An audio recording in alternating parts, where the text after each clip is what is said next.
오늘 주신 하나님의 말씀은 누가복음 7장 36절에서 50절까지의 말씀입니다.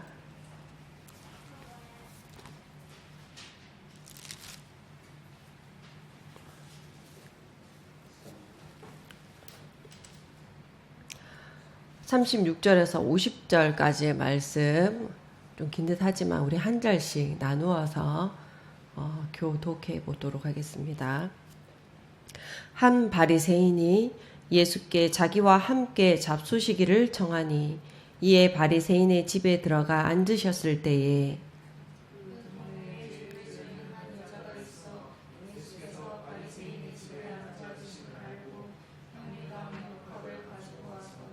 예수의 뒤로 그 발 곁에 서서 울며 눈물로 그 발을 적시고 자기 머리털로 닦고 그 발에 입 맞추고 향유를 부으니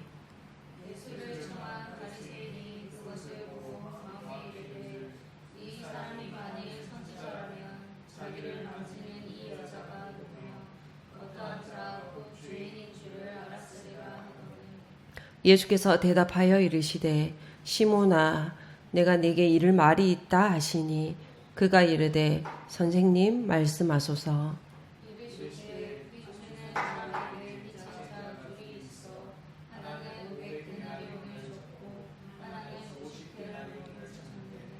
갚을 것이 없으므로 둘 다 탕감하여 주었으니 둘 중에 누가 그를 더 사랑하겠느냐.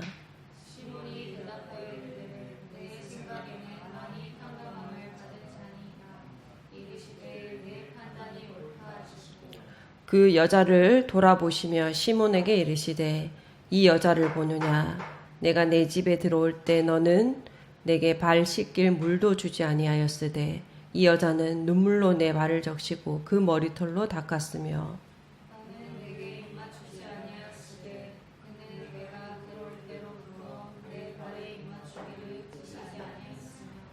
너는 내 머리에 감람유도 붓지 아니하였으되 그는 향유를 내 발에 부었느니라.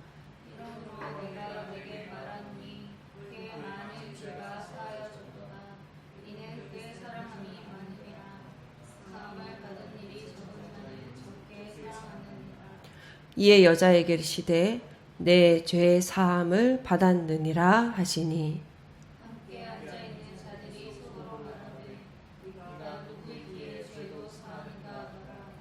예수께서 여자에게 이르시되 내 믿음이 너를 구원하였으니 평안히 가라 하시니라. 아멘. 향유를 부은 여인의 이야기는 사복음서 모두에 기록되어 있습니다. 그런데 배치가 좀 다릅니다. 마태, 마가, 요한복음에서는 십자가를 앞둔 예수님의 장례를 준비한 헌신의 사건으로 기억됩니다. 그래서 내 장례를 위하여 이 일을 하였다라는 그러한 예수님의 해석이 이 본문에 분명한 정답처럼 우리들에게 좀 기억되어져 있습니다. 그런데 누가복음은 다릅니다. 누가는 이 이야기를 예수님의 죽음이 아니라 예수님의 사역 한가운데 놓습니다. 죄인의 친구로 오신 예수님이 오직 눈물 외에는 아무 말도 할 수 없던 한 사람을 평안의 길로 보내시는 용서와 사랑의 이야기로 전합니다. 한 바리새인 시몬이 예수님을 자기 집으로 초대합니다. 근데 시몬은 예수님을 초대했지만 그것은 환대라기보다는 검증에 가까웠습니다.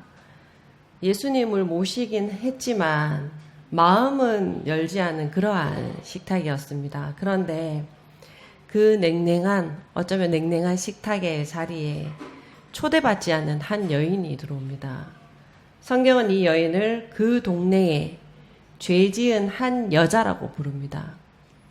당시 유대 사회에서 이 호칭은 단순한 이 도덕적인 평가가 아니라 공동체에서 낙인 찍혀서 밀려난 존재라는 뜻이 죄인입니다. 어떤 학자들은 그래서 그 여인이 아마 창녀였을 것이다 이렇게 추정하기도 합니다. 정결 규례를 어기고 식사 중인 남자의 발에 이 손을 대고 머리카락을 풀어서 닦는 이 모든 행동을 생각해 보면 바리새인의 집에서는 있을 수가 없는 일이었습니다. 그런데 왜 이 여인은 어떻게 이런 모든 어려움을 감수하고 이런 파격적인 행동을 했을까? 그 여인은 그 죄인이라고 낙인 찍힌 사람이었으니까 평생 타인의 질타를 받고 어떻게 보면 일그러진 거울 속에서 자기 자신을 외롭게 가두어 왔던 사람일 것입니다. 그런데 이 여인이 어쨌든 예수님의 그 지역에서 소식을 들었겠죠. 그런데 어떤 소식이었냐 하면 세리와 죄인의 친구다. 그러니까 나와 같은 죄인의 친구다라는 그러한 복음의 소식. 아마 그 소식이 그 여인을 바리새인의 집까지 이끌었지 않을까 생각하게 됩니다. 그런데 이 여인이 올 때 그냥 온 것이 아니라 향유 담은 옥합을 가지고 왔습니다. 우리는 흔히 이 옥합의 물질적인 가치, 가격에 관심 많잖아요. 그러니까 이 옥합이라는 것이 그 당시 노동자의 1년치 연봉이다. 그리고 약 300데나리온이다. 그래서 와, 엄청 비싼 거를 가지고 왔다. 예수님을 위해서. 그런데 이런 질문이 더 중요한 것 같습니다. 왜 많고 많은 것 중에 하필이면 향유 담은 옥합을 가지고 왔을까? 물론 그 마태, 마가, 그 요한에선 예수님의 장례를 준비했다는 거에 연관을 하면 그런 생각을 먼저 하실 수도 있겠지만, 근데 향유 담은 옥합이라고 하면 우리가 이 보이는 어떤 옥합의 가치를 많이 매기지만 사실 옥합이라는 것은 향유를 담는 형식일 뿐이잖아요. 그러니까 옥합의 가치로 향유의 가치가 결정되는 것이 아니라 향유가 이미 귀하기 때문에 옥합이 존재하는 것입니다. 그러니까 이 여인은 예수님 안에서 이런 걸 처음 깨달았던 것 같아요. 죄인의 친구라는 예수님의 존재 가운데 자신의 인생이 어떤 버려진 그릇이 아니라 이미 향기로 존재하는 그러한 삶이었다는 사실을 깨달았던 것 같습니까? 그러니까 내가 옥합이 아니라 향유라는 것을 깨달았다는 것을 자기 어떤 존재론적인 회복의 증거로서 이 향유 담은 옥합을 가지고 오지 않았을까? 누가복음 7장 35절 그 위쪽에 보면 지혜는 자기의 모든 자녀로 인하여 옳다함을 얻는다 이렇게 말씀하고 있습니다. 그러니까 이 여인이 자신의 온 존재를 가지고 나와서 예수님이 옳았다는 것이 말이 아니라 온 몸으로 또 향유 담은 옥합을 이것이 나다라는 나와 같은 증거물로 가지고 온 고백이라고 보여집니다.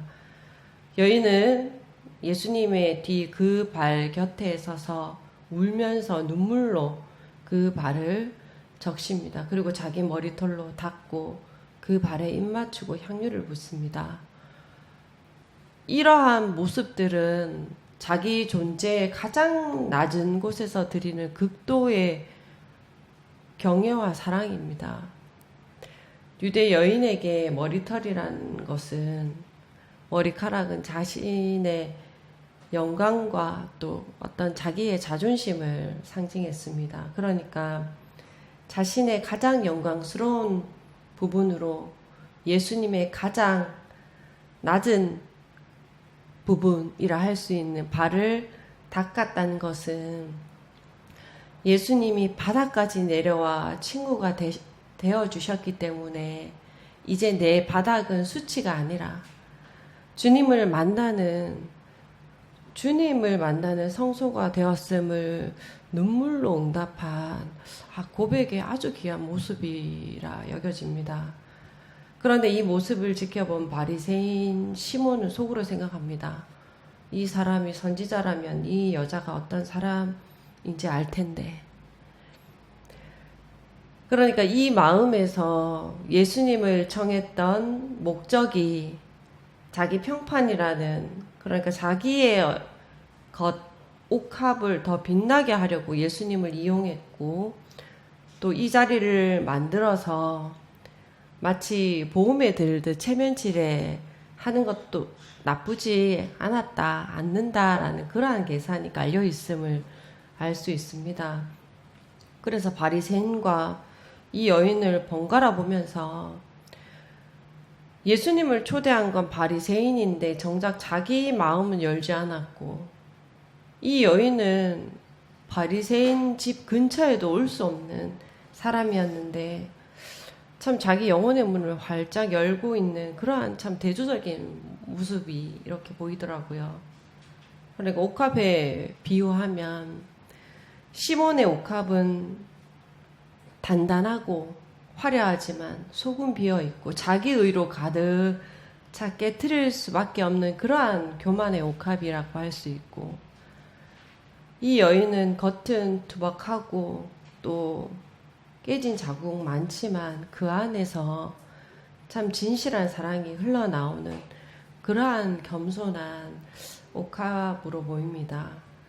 예수님은 시몬에게 내가 내게 이를 말이 있다 하시면서 이야기를 하나 들려주시면서 질문하십니다.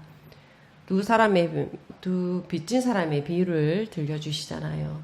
500데나리온과 50데나리온을 빚진 자 두 사람 모두 갚을 길이 없어서 빌려준 사람이 둘 다 탕감해 주었습니다. 그리고 예수님이 이야기를 하시면서 묻습니다.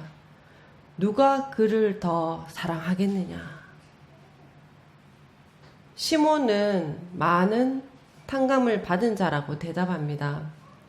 저는 그런데 예수님의 이 질문에서 가장 의아하면서 놀라운 지점이 사랑이라는 표현입니다. 거기에 딱 눈이 가더라고요. 세상의 논리는 이 이야기에 따르면 누가 더 수지를 맞았느냐, 누가 더 고마워하겠느냐, 이렇게 물을 수 있잖아요. 그런데 예수님은 누가 그를 더 사랑하겠느냐라는 사랑을 묻습니다. 돈을 빌려주는 행위는, 그러니까 이 사람이 돈을 빌려준 행위는 사정을 가련히 여기는 마음, 사랑이 없었으면 불가능한 일이었다는 것을 또 전제하고 있잖아요. 또 빌려주는 것도 사랑인데 갚을 길이 없는 것을 보고 조건 없이 없애주는 것은 사실 더 큰 사랑입니다. 그러니까 예수님의 이 이야기를 통해서 하나님과 인간의 관계가 채권 채무자의 관계가 아니라 사랑을 주고받는 관계라는 것, 그리고 돈을 빌려준 것이 많아서가 아니라 사랑해서, 요 사랑이라는 것, 사랑해서 빌려줬다는 것이 가장 핵심입니다. 그래서 채권과 채무자의 관계가 아니라 사랑을 주고받는 관계이기 때문에 빚을 탕감해준 사람의 마음이 사랑이어서 그 탕감을 받아들이는 사람의 반응도 사랑이어야 한다는 것입니다. 우리에게 생명을 주시고 우리에게 달란트를 주시고 삶을 허락하신 그 모든 것이 우리를 사랑해서 빌려주시고 맡기신 것들이라는 것입니다. 그러니까 하나님의 뜻, 하나님의 마음이라는 것은 오직 하나밖에 없습니다. 하나님의 사랑, 그 하나밖에 없다는 것입니다. 그런데 바리새인 시몬은 자신도 갚을 수가 없는 빚진 자라는 사실을 모르고 있었다는 것이 문제입니다. 그러니까 자신은 율법을 잘 지키니까 하나님께 빚진 것이 없다라고 생각하는 사람이었습니다. 그래서 예수님을 사랑해야 될 이유가 없었던 사람이라는 것입니다. 그래서 예수님을 위해서 발 씻을 물도 주지 않았고 입 맞추지 않았고 머리에 감람류도 붓지 않았습니다. 앞절에 7장 30절의 말씀처럼 바리새인과 율법 교사들은 그들 자신을 위한 하나님의 뜻을 저버렸습니다. 하나님의 뜻이 사랑이라 했잖아요. 그러니까 하나님의 사랑을 저버렸다는 것입니다.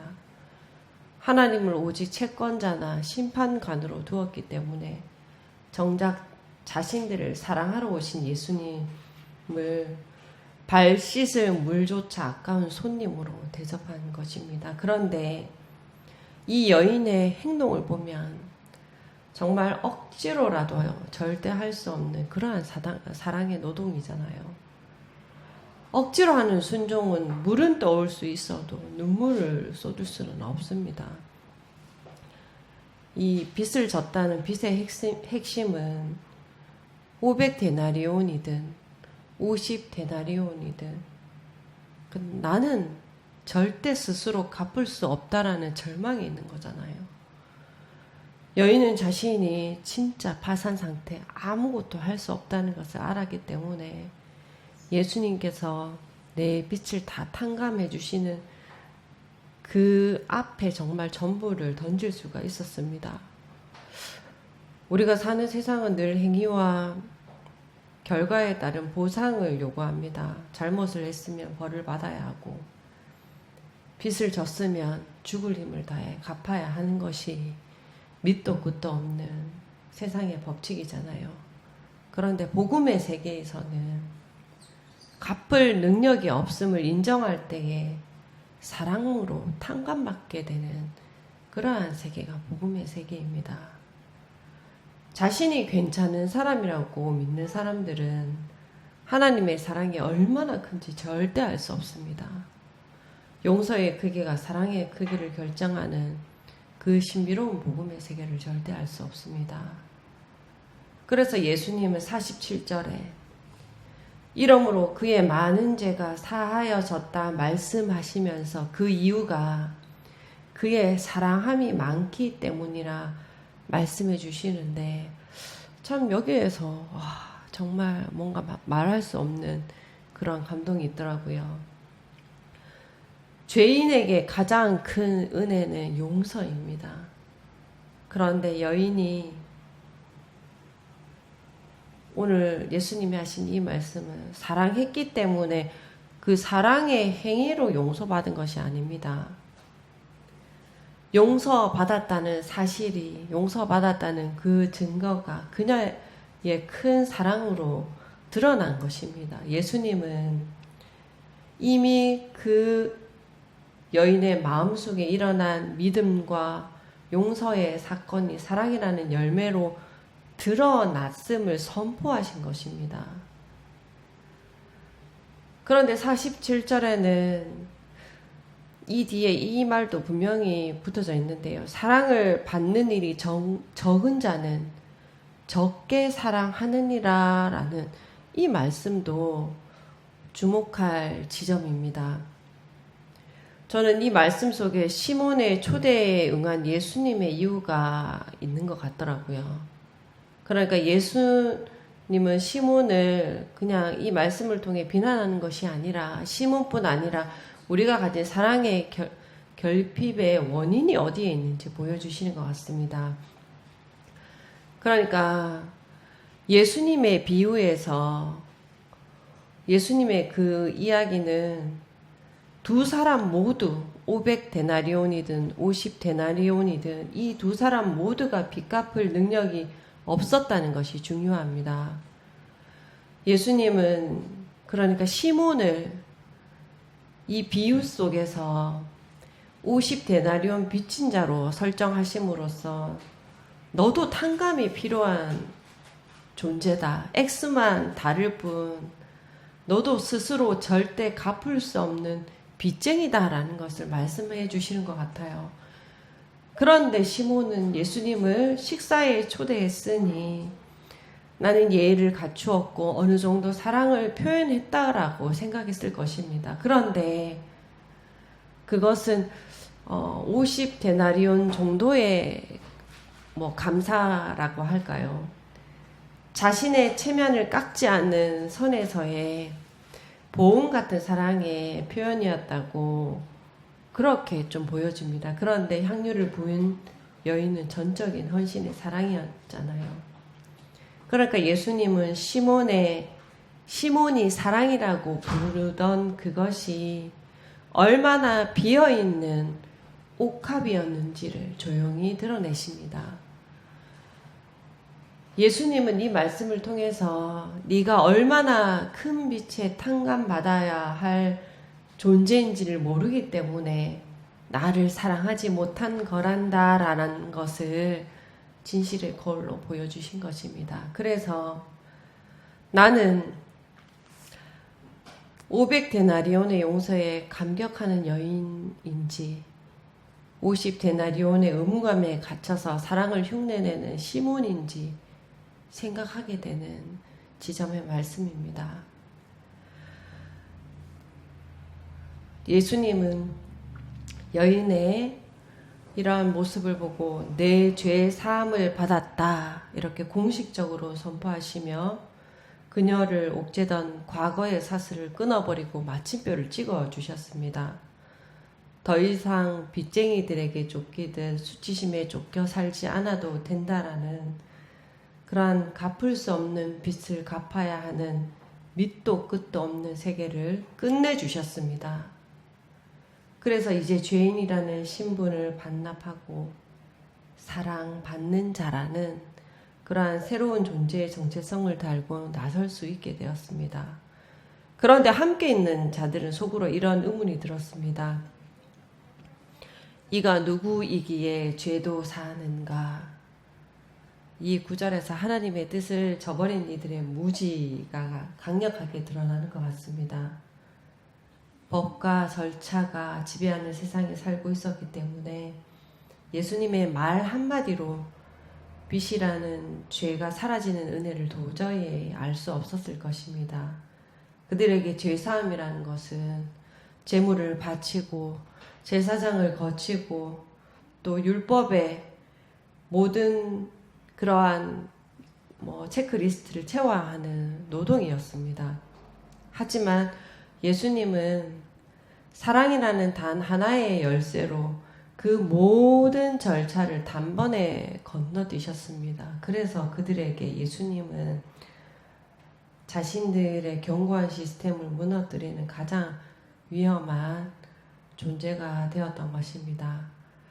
예수님은 여자에게 내 믿음이 너를 구원하였으니 평안히 가라 이렇게 다시 또 말씀해 주십니다.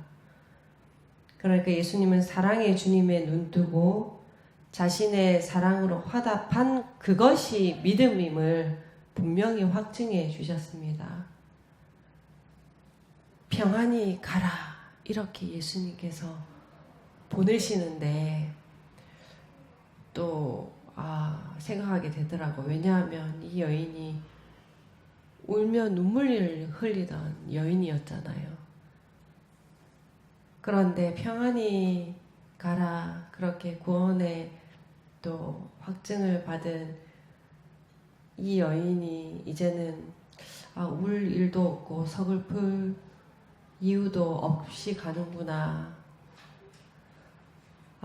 이제는 예수님 곁에서 수치심 때문에 갚을 길 없는 죄책감 때문에 자신을 증명할 수 없는 막막함의 눈물 때문에 그렇게 말 한마디 내뱉을 수 없을 그런 눈물을 흘리던 자였는데 예수님이 이렇게 평안히 가라 하시며 굴곡진 한많은 그런 인생을 끝내시고 참 하나님의 지혜의 자녀라는 확정된 정체성을 얻게 하셨습니다. 그리고 흔들리지 않는 참 평안을 주셨습니다.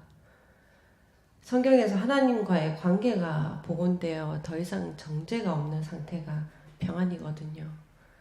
그 평안이기 때문에 예수님의 그 인사가 단순히 인사가 아니라 하나님께서 주신 그 평안으로 말미암아 그녀의 내면에 예수님이 회복된 하나님 나라를 선포해 주신 거라 생각하니까 참 또 감동이 되더라고요.